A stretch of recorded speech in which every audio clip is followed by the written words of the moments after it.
ನ್ಯಾಯ ಸಿಗಬೇಕು, ಹಿಂದೂ ಸಮಾಜಕ್ಕೂ ಕೂಡ ನ್ಯಾಯ ಸಿಗಬೇಕು. ನಾನು ಹಾಗಾಗಿ ಮಾನ್ಯ ಮುಖ್ಯಮಂತ್ರಿಗಳಲ್ಲಿ ಗೃಹ ಸಚಿವರು ಮತ್ತೊಮ್ಮೆ ಆಗ್ರಹ ಪಡಿಸ್ತೇನೆ, ಸರಿಯಾದ ರೀತಿ ತನಿಖೆ ಆಗಬೇಕು. ಮತ್ತು ನೋಡಿದರೆ ಪಾಪ ತಾಯಿ, ಅದೇ ರೀತಿ 10 ವರ್ಷದ ಮಗು ಕೂಡ ಇದೆ. ಕಾನೂನಾತ್ಮಕವಾಗಿ ಯಾವ ರೀತಿ ಪರಿಹಾರವನ್ನು ಕುಟುಂಬಕ್ಕೆ ಕೊಡಬೇಕು ಅದನ್ನು ಕೊಡಲೇಬೇಕಾಗ್ತದೆ. ಅತ್ಯಂತ ಬಡ ಕುಟುಂಬ, ಒಂದು ದಲಿತ ಕುಟುಂಬ, ಒಂದು ದಲಿತ ಹಿಂದೂ ಕುಟುಂಬ ಇದು. ರಾಜ್ಯ ಸರ್ಕಾರ ತತ್ಕ್ಷಣ ಕನಿಷ್ಠ 50 ಲಕ್ಷ ರೂಪಾಯಿ ಪರಿಹಾರವನ್ನು ಕೂಡ ಕೊಡಬೇಕು ಅಂತ ಆಗ್ರಹನ ಪಡಿಸ್ತೇನೆ. ಯಲ್ಲಾಪುರದಲ್ಲಿ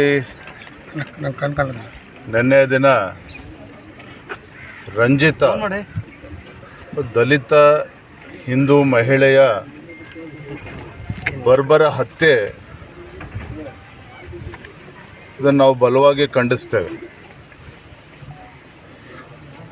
ಏನು ರಫೀಕ್ ಅಂತಕ್ಕಂಥ ಒಬ್ಬ ಯುವಕನೇನು ಹತ್ಯೆ ಮಾಡಿದ್ದಾನೆ.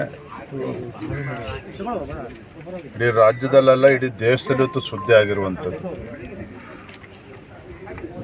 ನಾನು ರಾಜ್ಯ ಸರ್ಕಾರಕ್ಕೆ ಸಂದರ್ಭದಲ್ಲಿ ಆಗ್ರಹ ಮಾಡ್ತೇನೆ, ಮಾನ್ಯ ಗೃಹ ಸಚಿವರಾಗಲಿ ಮುಖ್ಯಮಂತ್ರಿಗಳಾಗಲಿ, ಪದೇ ಪದೇ ಈ ರೀತಿ ಘಟನೆಗಳು ಕರ್ನಾಟಕದಲ್ಲಿ ಮರುಕಳಿಸ್ತಾ ಇರ್ತಕ್ಕಂಥದ್ದು ಖಂಡನೀಯ ಇದೆ. ಇನ್ನು 2 ವರ್ಷದಿಂದ ಹುಬ್ಬಳ್ಳಿಯಲ್ಲೂ ಕೂಡ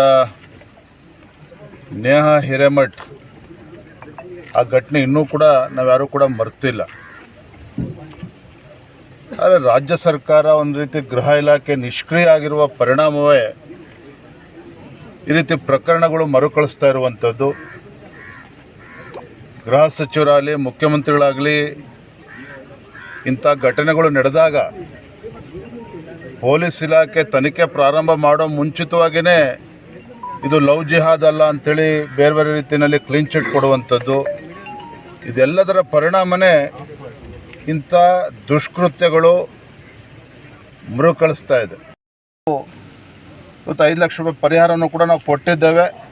ಅದೇ ರೀತಿ 10 ವರ್ಷದ ಬಾಲಕ ಏನಿದ್ದಾನೆ ಆತನಿಗೆ ಸಂಪೂರ್ಣ ಉಚಿತ ಶಿಕ್ಷಣ ವಿಶ್ವದರ್ಶಿ ಶಿಕ್ಷಣ ಸಂಸ್ಥೆ ಮೊನ್ನೆ ಹರಿಪ್ರಕಾಶ್ ಕೋಣೆಮನೆಯವರು ಅವ್ರಿಗೆ ಆ ಬಾಲಕನಿಗೆ ಸಂಪೂರ್ಣವಾಗಿರ್ತಕ್ಕಂಥದ್ದು ಉಚಿತ ಶಿಕ್ಷಣವನ್ನು ಕೊಡ್ತೇವೆ ಅನ್ನುವ ಈಗಾಗಲೇ ಭರವಸೆನಿಗಾಗಲೇ ಕೊಟ್ಟಿದ್ದಾರೆ, ಕುಟುಂಬದ ತಾಯಿ ಕೊಟ್ಟಿದ್ದಾರೆ.